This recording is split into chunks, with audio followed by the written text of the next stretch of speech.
ఇక్కడ రంగారావు ఎవరు? నేనే. 2 వారాల క్రితం ఈ కాలనీలో మీ అబ్బాయి హత్య చేయబడ్డాడు కదూ? మాట్లాడరే.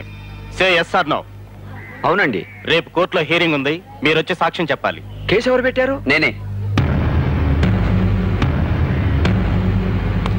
నేను ఆయన దత్తపుత్రుణ్ణి. రేపు కోర్టుకు వచ్చి సాక్ష్యం చెబుతాను. ఓకే.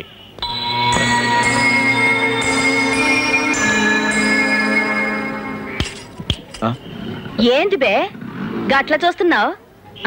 రాజా వాళ్ళ నాయన మీద కేసు లేకుండా చెయ్యి నీకి నాటుకోడింటున్నావు కదా, ఇప్పుడేమంటావు?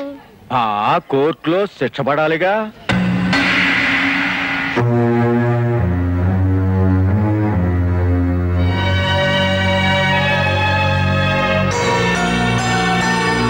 Yes, proceed. ఆయన ఎవరు? నా మాజీ తండ్రి. మాజీ ఎమ్మెల్యేలు మాజీ మంత్రులు ఉంటారు కానీ మాజీ తండ్రులు కూడా ఉంటారా? ఒక భార్యను భర్త వదిలేస్తే ఆ భార్యకు ఆ భర్త ఏమవుతాడు? మాజీ భర్త. ఒక తండ్రిని ఒక కొడుకు వదిలేస్తే? ఇది భార్యాభర్తల సంబంధం కాదు, రక్త సంబంధం. ఎలా దిగిపోతుంది? హిందూ వారసత్వ చట్టంలో ఒక ఇంట్లో పుట్టిన సంతానం ధర్మబద్ధంగా మరో ఇంటికి వెళితే ఏమంటారు? దత్తత అంటారు. దత్త తల్లిన కొడుకు ఆ ఇంటికి ఏమవుతాడు? దత్తపుత్రుడు అవుతాడు. లా చదువుకున్నారు, ఎందుకు ఇవన్నీ నాతో చెప్పించుకుంటారు? ఇది కోర్టు, ఇక్కడ ఈలలు వేయకూడదు.